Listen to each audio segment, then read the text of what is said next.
There's a building in your town you've walked past 1,000 times. You've spent money inside it almost every week of your adult life, and you have no idea what's really happening behind those automatic doors.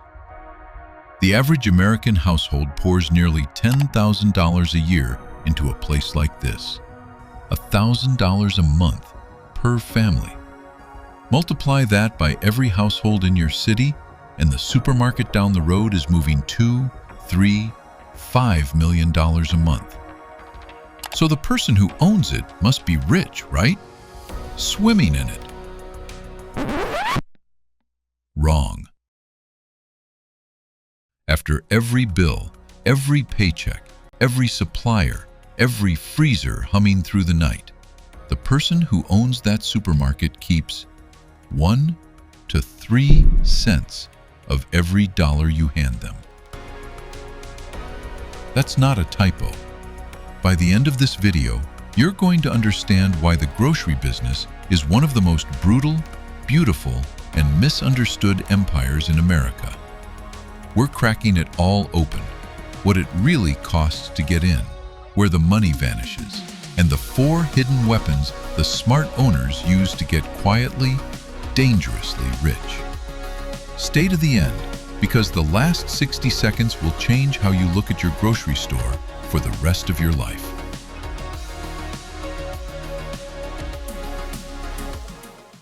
Let's start with the part that makes people fall in love with this business. The revenue? The Food Industry Association says the average American supermarket pulls in $623,000 in a single week. That's $2.5 million a month, $32 million a year, from one store, one building, one parking lot.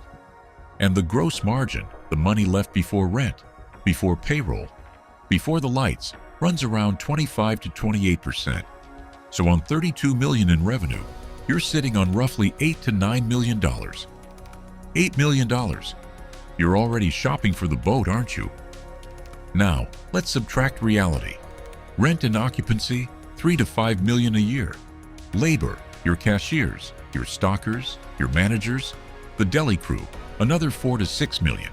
Utilities, because that refrigeration never sleeps, and it alone eats more than half your energy bill, up to $1 million. Shrinkage, the spoiled, the stolen, the expired, 1 to 2% of revenue. On $32 million, that's $640,000. Just gone. Insurance, maintenance, technology, marketing, a few $100,000 more. Add it all up, and what's actually left? According to the Food Industry Association's own report, the average supermarket's net profit margin, after taxes, is 1.6%. 1.6.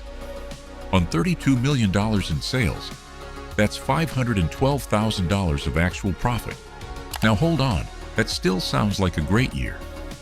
Until you remember, you spent up to $3 million just to unlock the front door. You're feeding a beast with 40 to 120 employees, 30,000 different products, and food that is literally rotting on your shelves as we speak. So the real question isn't how much it makes. It's how much it costs to even get into the ring, and that number is uglier than you think. This is the wall most people never climb over. To open a mid-sized supermarket in America, 10 to 20,000 square feet, just a normal neighborhood grocery store, costs between $500,000 and $2 million. Before you sell a single apple, let me show you exactly where it bleeds out. First, real estate. Retail rent in U.S. shopping centers averages $23.98 per square foot per year. Out west in California, it jumps to $29. A 10,000-foot store at the national rate, $240,000 a year. And they want 3 to 6 months up front before you sign anything. Then you have to turn an empty concrete box into a grocery store. Budget $56 a square foot. That's $560,000 in renovation alone. Second, the refrigeration monster. Walk-in coolers, freezers, refrigerated cases. The HVAC to feed them all. $100,000 to $300,000. And here's the cruel part. It runs 24 hours a day, 7 days a week, 365 days a year. It never stops, which is exactly why it devours more than half your power bill every month, forever. Third, inventory. A mid-sized supermarket carries 30,000 different products, and on opening day, every shelf has to be full. That's $150,000 to $220,000 in product, bought and paid for, before one customer walks in. Fourth, the tech. POS systems, self-checkout, inventory software, cameras, digital price tags, $15,000 to $40,000 to wire the place up. Add it all up, real estate and renovation, refrigeration, inventory, technology, licenses, marketing, and a 6-month cash buffer. And a realistic mid-sized supermarket costs you just over $1 million. Gone, before you've earned a single cent back. And the industry will tell you it takes 3 years or more for a full-service supermarket to even break even.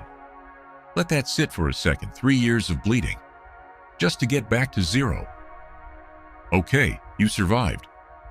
The doors are open, money's coming in. So what does 1 month actually look like inside the machine? Let's run a real store. $2.5 million in monthly revenue. First, the big one, cost of goods. What you paid suppliers for everything on the shelf. In grocery, that's 58 to 62% of revenue. On $2.5 million. $1.5 million wired straight to Kraft, to Coca-Cola, to your produce guys, gone before you pay one human being. Then, labor. 40 to 100 employees. Cashiers at 12 to 19 an hour. Managers at 18 to 25. Your store manager pulling 35 to 65 grand a year. Monthly bill, $125,000 to $300,000. Rent, $20,000 to $60,000 a month. Utilities, that's sleepless refrigeration, $15,000 to $40,000. And shrinkage, the browning bananas, the stolen steak, the yogurt that just died of old age, $25,000 to $50,000 a month. Money you spent on product you will never, ever sell. When the dust settles, total monthly costs land between $1.57 and $2.42 million. So on $2.5 million in sales, a good month leaves you $80,000 to $180,000. And a bad month? When the refrigeration dies, when a recall hits, when a shiny new competitor opens across the street. You don't make a thing. You lose. This is why supermarket owners aren't racing Lamborghinis. They're racing something far less glamorous. Efficiency, inches, pennies, every single day. But here's what nobody tells you. Some grocery owners are getting rich, quietly, and they all use the same 4 weapons. Let me arm you. Weapon 1, the private label Trojan horse. You know Costco's Kirkland? Trader Joe's slapping their name on everything? That's private label, and it's the single most powerful profit tool in the business. Name brand Heinz ketchup gives you maybe 25 to 30% margin, but your store brand ketchup, often made in the exact same factory, the same recipe, just a different label, hands you 50 to 60%. By 2025, private label is projected to be over 21% of all U.S. grocery sales, and it's still climbing. Weapon 2, the hot food gold mine. Next time you pass the deli, really look. The rotisserie chicken spinning under the lamp, the sushi, the hot bar, none of that is an accident. Prepared food is the highest margin category in the entire store. A bag of chips? 30%. That spinning chicken? 40 to 60. Prepared foods are only 10 to 20% of sales, but they deliver 20 to 35% of all the store's gross profit. That's the secret hiding in plain sight. Whole Foods isn't a grocery store, it's a restaurant that happens to sell groceries. Weapon 3, the shelf space toll booth. This one's almost never said out loud. When Procter & Gamble wants their new shampoo on a shelf, they pay for it. It's called a slotting fee, a few $100s per product, up to tens of thousands for the premium spots. Those end cap displays at the end of every aisle? Not random, bought and paid for. A big chain can rake in millions a year in slotting fees, money that has nothing to do with selling a single thing to a customer. Weapon 4. Your loyalty card is a spy. That card in your wallet was never about your discount. Every swipe tells them exactly what you bought, when, and how much you'll pay. That data is worth a fortune to brands and researchers, and Kroger's data business alone pulls in hundreds of millions a year. Pure profit. That doesn't even show up in the grocery math. So now you know how they make money. Now let me show you why it's getting harder to survive every single year. Because the wolves are circling. Wolf 1. Walmart and Costco. Walmart sells groceries at margins so thin they're basically zero, on purpose. They don't want grocery profit. They want you inside, so you also grab a TV, some jeans, and a kayak on the way out. And Costco? Roughly a 2% markup on food. Their real profit? The $65 membership, times 73 million households. Do that math. That's not a grocery store. That's a club with a snack aisle. Wolf 2. Amazon. In 2017, Amazon bought Whole Foods for $13.7 billion. Not for the arugula, for the last-mile delivery network. And today, Amazon is quietly eating the youngest, richest grocery customers alive. Wolf 3. Aldi and the discounters. Aldi, the German discount giant, is one of the fastest-growing grocers in America. Their model is brutal genius.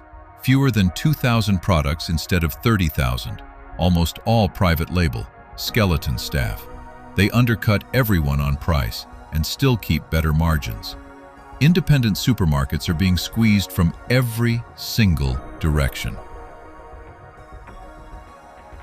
So after all of it, is owning a supermarket actually worth it? Here's the verdict, and it's not what you'd expect. Going head-to-head with the giants? Forget it. Walmart, Costco, Kroger, Amazon, their buying power and logistics will crush you on price. Fighting them on cost is suicide. But the specialty game? That's where the money is hiding. Look at Trader Joe's. Look at Erewhon in Los Angeles, a grocery store where a smoothie costs $22 and people line up to pay it. Erewhon's been valued at over $1 billion. A grocery store. The play in 2026 isn't another generic supermarket. It's building a community store in one of the 76 U.S. counties with 0 grocery stores. It's opening a specialty or ethnic grocery for a community nobody else serves. It's fusing food retail with prepared food, like Erewhon. And it's building private label from day one to armor your margins. This business doesn't reward the ambitious. It rewards the smart. The ones who lose money see 600 grand a week and stop reading. The ones who win never forget the 1.6% that comes after it. Revenue is vanity. Margin is sanity. So here's the truth about supermarkets that no one says out loud. The richest people in this business never opened the most stores. They were the ones who understood that in a 1% world, every private label product, every rotisserie chicken, every slotting fee, every swipe of data is the razor-thin line between a fortune and bankruptcy. The supermarket doesn't reward dreamers. It rewards operators. And now, you know what they know. If this cracked something open for you, hit subscribe. Every week, we go inside the numbers of the businesses you walk past without a second thought. Until then, this is Empire Insider. The truth is always in the numbers.